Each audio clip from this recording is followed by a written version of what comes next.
Controversy surrounding Boeing at the moment is at its absolute peak, with issues to do with their planes, ex-executives coming out to say that yes, there are issues that Boeing are not willing to fix, and then a whistleblower from within Boeing suddenly being found dead. And it's absolutely insane. The whole thing is absolutely ridiculous, and we're going to deep dive into the whole thing today. So, starting with what's been going on with Boeing over the past few months. So, most of you will probably remember it made nationwide news and international news as well, as a Boeing flight from Alaska Airlines, as a Boeing 737 MAX 9 plane door blew out mid-air, which forced an emergency landing and passengers to start suing. So this was the footage that absolutely went everywhere regarding this blowout. Take a look at this.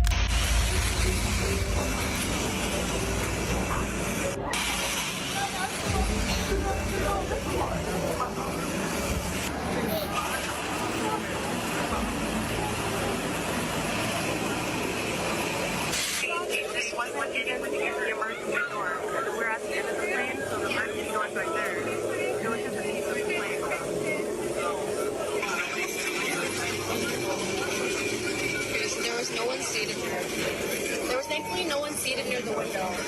Yeah, they just said. I sit there, I thought we were bored. Yeah, I thought we were too.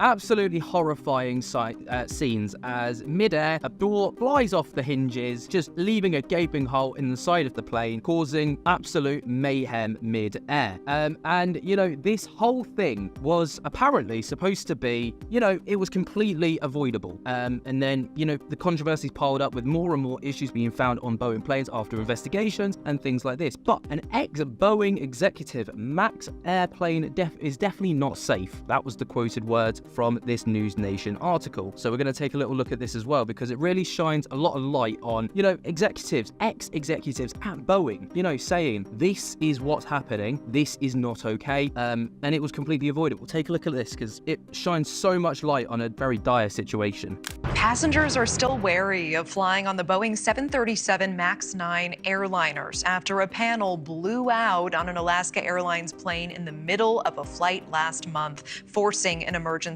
landing. Fortunately, there were no major injuries, but air safety advocates say this could have been so much worse. As airlines continue to utilize the MAX 9s, what needs to be done to ensure safety? For that, we are joined by Ed Pearson, a former Boeing senior manager and executive director of the Foundation for Aviation Safety, and Mark Lindquist, attorney for passengers who were on that flight who are now suing Alaska Air and Boeing. Gentlemen, appreciate you both being here. And Ed, I want to start with you. You are a former Boeing manager. You say you will not fly on this plane. You wouldn't recommend it. Why is that?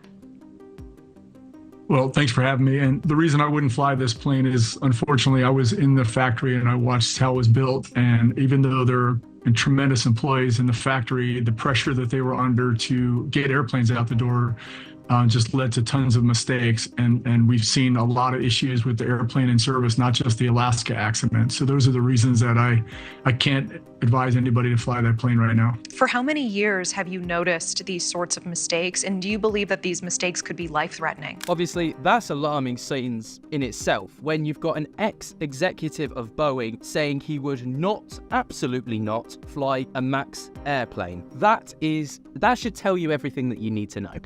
I definitely think these mistakes can be life-threatening. And for me, I saw these mistakes occurring back in 2017. We started having engines delivered late to the factory, and that led to a cascading effect. And quite honestly, for the last 5 years, we've really seen no improvement or very little improvement at all. They continue to talk about, you know, the number of planes they're going to produce every month. They continue to have employees work ridiculously long hours. They don't have the training, adequate training. There's lots of issues, and unfortunately, you know, they just, you know, changed the lipstick on the pig, and they didn't really get to the root causes of any of these issues. Ed, what went through your mind when you heard that this happened and saw the video, saw that gaping hole? Well, I vividly remember it because I was sitting at a basketball game with a friend of mine who works with me, and he's an aerospace engineer, and we just heard the news at the same time, and we both thought, oh my God, this must have been so traumatic for the passengers and the crew. In the military, we call those kinds of things explosive decompression because it happens suddenly and violently. I don't know where they came up with the term rapid decompression, but we use that phrase to describe something that took, a depressurization event that occurs over time. And, we were just all thankful that nobody died. I mean, that was, had to have been terrifying. And, the crew obviously did a great job, but they never should have faced that situation. Yeah. Speaking of this, Mark, let's turn to you here. How many passengers are currently involved in this lawsuit, and how have they described the experience and the aftermath from this? Well, I represent 25 passengers, and a variety of individuals had a variety of reactions and injuries, everything from hearing damage to anxiety to sleeplessness to, of course, fear of flying. PTSD. Different people reacted differently, but I think a common theme here is most people thought that plane was going down. If you're sitting on a plane and suddenly there's a gaping hole in the fuselage and air masks are dropping, air's rushing around you, you're depressurizing rapidly. In the movies, that plane is going down, and that's what a lot of my clients and other passengers thought. They thought they might be sending, for example, their last text messages ever. I think it's hard for us to understand just how loud, how violent this was. I know that there were reports of a woman with a little boy, and the shirt was ripped off of his back with the force here. Mark, from the research you've done on this incident, how much worse could this have been? Oh, if this plane was basically a ticking time bomb, if the plane had depressurized at a higher altitude, such as cruising altitude, it would have been catastrophic. In a matter of seconds, the oxygen is sucked out of the plane. Hypoxia sets in. Your pilot easily could lose consciousness. The structural damage to the plane might be irredeemable. Chances are everybody dies, and we're having a whole different conversation. Thankfully, it never got that far, but truly to know that it could have reached that far, utterly horrific. Now, a bit off topic, but I spoke to my dad. My dad, for anyone that doesn't know, is an aircraft engineer at British Airways, and I was talking to him about this situation when it first happened back in January, and he was like, in my entire career, he's been at British Airways since he was 17, he's now 52, so however long that is, or 16, he's been there since, but regardless, he was like, in his entire career, he's never known anything like this to ever happen. And, he's even said that there's been issues with Boeing, backlogged issues where even the airlines are feeling the knock-on effect, like British Airways and other airlines that they all use Boeing. So, they're feeling the knock-on effects, and the pressure is building on Boeing because these airlines are requiring these parts, so the pressure is piling onto the airline, which is then they're piling the pressure onto Boeing, and then the Boeing are piling the pressure onto their workforce to pump these out the door. It's a domino effect, to be fair. But the entire situation got even more insane when a Boeing whistleblower, John Barnett, was found dead in the US. Now, John Barnett came out to kind of expose Boeing for, Boeing at the time were on the surface, they were like, everything's fine. Yes, this was an issue, we're looking into it, but John came out and he was like, no, things are not fine. There are structural issues. You are cutting corners to try and maximize income and try and get stuff out the door. John Barnett, he worked for Boeing for more than 30 years before retiring in 2017. And in the days before his death, he had been given evidence in a whistleblower lawsuit against the company. Boeing said they were saddened to hear of Mr. Barnett's passing. The Charleston County coroner confirmed that his death to the BBC on Monday. It said that the 62-year-old man had died from, quote, self-inflicted wound on the 9th of March, and the police were investigating. Mr. Barnett had worked for the US plane giant for more than 3 decades until his retirement in 2017 on health grounds. From 2010, he was employed as a quality manager at the North Charleston plant, and the facility builds the 787 Dreamliner, and the state-of-the-art airliner mainly on long-haul routes. And in 2019, Mr. Barnett told the BBC that under-pressure workers had been deliberately fitting substandard parts to aircraft on the production line. So you can see where the corner cutting was taken part because of the severe pressure that they were under. He also said that he had uncovered serious problems with the oxygen systems, which could mean 1 in 4 breathing masks would not work in an emergency. So we saw there was a severe emergency back in January. 1 in 4 of those masks, so you've got to think a row of seats is about 4, maybe 3. So let's say for argument's sake, an easy math, there's 4. You've got 2 sets of rows of seats at 4 passengers each.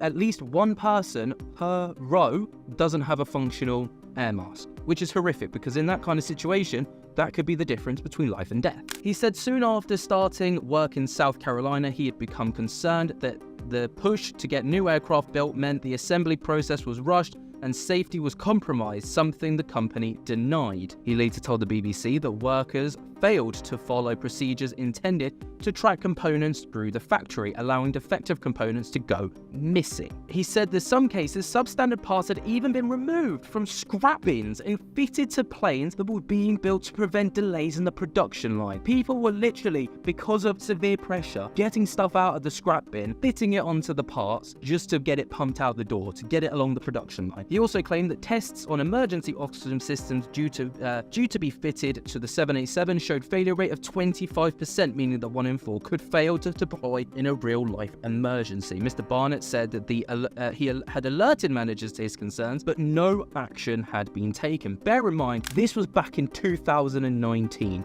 that he told the BBC, but back in 2010, he became the quality manager. So from 2010 until present day, these issues have been there. So they've been there for over a decade, almost a decade and a half, and nothing's been done about it. Boeing denied the assertions. However, in 2017, review by the US regulator, the Federal Aviation Administration, did uphold some of Mr. Barnett's concerns. So he was backed by this administration, the FAA. It established that the location of at least 53 non-conforming parts in the factory was unknown and that they were considered lost. Boeing was ordered to take remedial action. On the oxygen cylinders used issue, the company said that in 2017 it had identified some oxygen bottles received from the supplier were not deploying properly, but it denied that any of them were actually fitted on the aircraft. What a shock. After retiring, he embarks on a long-running legal action against the company. Anyway, it goes on like that. So you can see some of the hugely glaring issues that were raised by John Barnett back in 2019 until present day. Now, this whole thing with his death is, incredibly sad, becomes even more scrutinized or kind of under the microscope when you look at this letter that was sent by John to one of his close friends. So a week before his death, Boeing whistleblower John Barnett told a friend, "No, I ain't scared, but if anything happens to me, it's not suicide." I know that he did not commit, well, the friend went on to say, "I know he did not commit suicide," said Jennifer, a friend of Barnett's. "There's no way." The first amended complaint filed to the United States Department of Labor, Officer of Administrative Law Judges, case court case John against the Boeing Company in South Carolina, heard the subject of depositions. During this, former Boeing quality control manager, now whistleblower, is a plaintiff, and plaintiff in the case died of a gunshot wound to the head. So, long story short, John comes out to the BBC. He's got this long-running legal case, and he whistleblows. He blows the whistle on all of these issues. Back in January, the issues occur. John's like, "Told you so." And then he's told days before he blew the whistle to his friends, "If I die, I did not commit suicide, just know that." And then days later, he's found dead. It's absolutely mind-boggling. Here's a little video though that was found, and it sheds a lot of light on the entire situation. Just when you thought flights this year couldn't get any crazier, a former Boeing employee who was giving evidence in a whistleblower lawsuit against the company was found dead yesterday from a self-inflicted wound. You see, John Barnett had worked as a quality manager for Boeing for 32 years, but after he retired in 2017, he embarked on long-running legal action against the company, accusing them of many shocking things, but just some include cutting corners and rushing the construction of their planes, and deliberately fitting substandard parts parts that compromised safety. And if you've been watching my channel at all this year, you know that there are no shortages of faulty Boeing planes right now. Al Jazeera even made a documentary in 2014 where they got a Boeing employee to go undercover and ask his colleagues if they would fly on the planes that they were building. And out of 15 people, 10 said no. A lot of people don't realize that Boeing is not just an airplane manufacturer. They also sell satellites, rockets, and even weapons like missiles and military aircraft worldwide. They are the 4th largest defense contractor in the world, and they are the single largest exporter in the entire USA by dollar value. Protesters even tried to block Boeing facilities supplying weapons to Israel in November. Anyway, tangent aside, John accused the company of denigrating his character and hampering his career because of the issues he pointed out. And then, just last week, he gave a formal deposition in which he was questioned by Boeing's lawyers, and he had been due to undergo further questioning on Saturday. But when he didn't turn up, inquiries were made and he was subsequently found dead in his truck in his hotel car park. Boeing commented, saying that it was saddened to hear of Mr. Barnett's passing. There you go. I mean, that literally sums it up in an absolute nutshell, but you can see how deep this whole thing runs. And this was an interview that John made shortly before his passing. It's not a 737 problem, it's a Boeing problem. When I first started working at Charleston, I was in charge with pushing back defects to our suppliers. I'd take a group of inspectors and actually go to the supplier and inspect their product before they sent it in. Well, I'd taken a team of 4 inspectors to Spirit Aerosystems to inspect the 41 section before they sent it to Charleston. And we found 300 defects. Some of them were significant that needed engineering intervention. When I returned to Charleston, my senior manager told me that we had found too many defects and he was going to take the next trip. So the next trip he went on, he took 2 of my inspectors. And when they got back, they were given accolades for only finding 50 defects. So I pulled that inspector aside and I said, did Spirit really clean up their act that quick? That don't sound right. And she was mad. She said, no. Said the 2 inspectors were given 2 hours to inspect the whole 41 section and they were kicked off the airplane. It's utterly horrific, you know, the whole situation. And under, you know, severe scrutiny, obviously, you've got planes going horrifically wrong that could cause life-threatening issues, wheels falling off the plane, doors being ripped off its hinges mid-air. And then you've got a whistleblower found dead, who's kind of, you know, scrutinized your company, brought you into question and is like, look, things are not okay. Well, how do the leadership manage that situation? How do the CEO of Boeing and top line managers deal with the situation? Well, they do what all great managers do. They resign. They literally handed in their notice, and by the end of the year, they will be stepping down from their roles at Boeing and leaving. What? No. What the hell, man? Look, this is the interview that they did with CNBC. It's blood boiling. Why now? And was this completely your decision? Yeah, first of all, 100%. Why now? I've entered my 5th year. At the end of this year, I'll be close to 68 years old. I've always said to the board, and the board has been very prepared, I would give them plenty of notice so that they could understand and plan succession in regular order. And that's what this is about. It's me giving them notice that at the end of this year, I plan to retire. And then because I can't handle the heat that is coming right now with my planes being absolutely tit-shaped and my staff being so pressured that they are using scraps from a bin to fit on their planes, and also the fact that it's looming over my head that someone who spoke out about my company mysteriously wound up dead. That's why I'm leaving. But no, I'm going to sugarcoat it with, I'm giving plenty of notice because my time has come. No, you can't handle the heat. And then them taking the actions that they've taken. I'm actually very proud of the way the board has handled everything. Very deliberate. The move with Larry, in my view, very deliberate. The entry of Steve as our new chairman, very deliberate, all very qualified and great decisions. If you're going to be leaving, some will say, why not just leave now? Why wait until the end of the year? We have another mountain to climb. Let's not avoid what happened with Alaska Air. Let's not avoid the call for action. Let's not avoid the changes that we have to make in our factory. Let's not avoid the need to slow down a bit and let the supply chain catch up. We got to get at that, just like we got at the rest. And we will get through that. We will get through that. And I've committed myself to the board to do exactly that.